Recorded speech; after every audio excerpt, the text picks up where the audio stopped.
Hi again, everybody. You're not going to believe this, but it's been 9 years since I made those videos on how to pull out the coils and replace the spark plugs and replace the valve gaskets and all that stuff. And I can't believe this Mitsubishi Endeavor is still running, this 2005, but I think I'll add this to the playlist because it sure would make it a lot easier if you could see these brackets on the back before you even get started.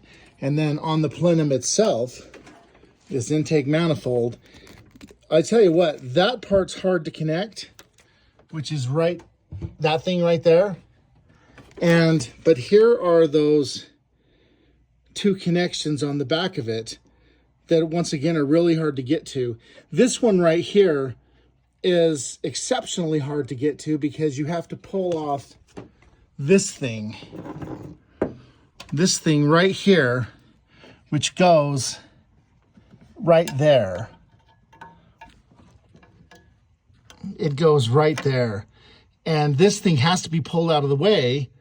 See how it has a bracket?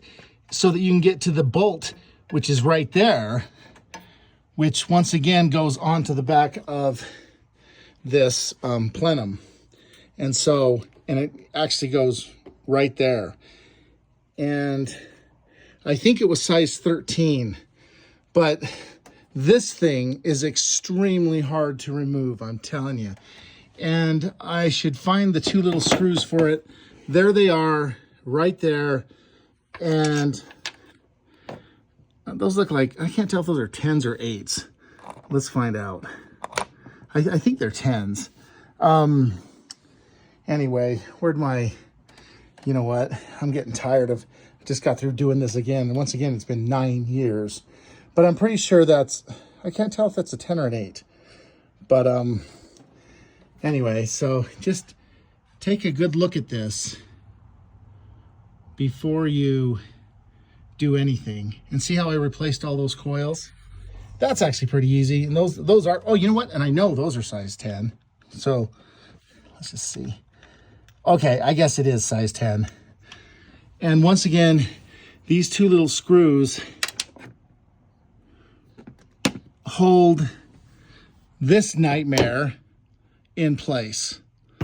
And once again, that is the hardest part of this whole thing, is getting your hand back there and unscrewing those two little screws to get that thing out of the way so you can get that bolt off, which once again connects to the back of the plenum.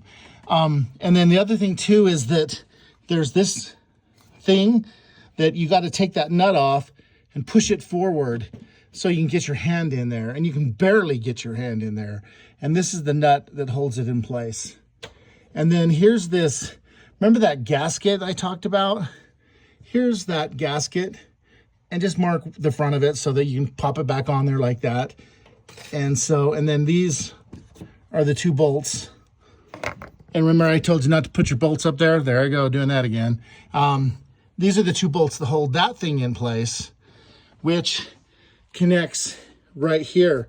And another thing too, remember this. See that thing right there?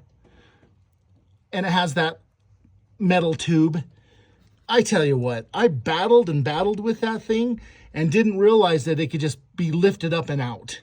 So that thing gets lifted up and out, and I think it hooks, I think it goes in right there. So anyway, I know this is, I tell you what, I definitely wouldn't want to be a mechanic.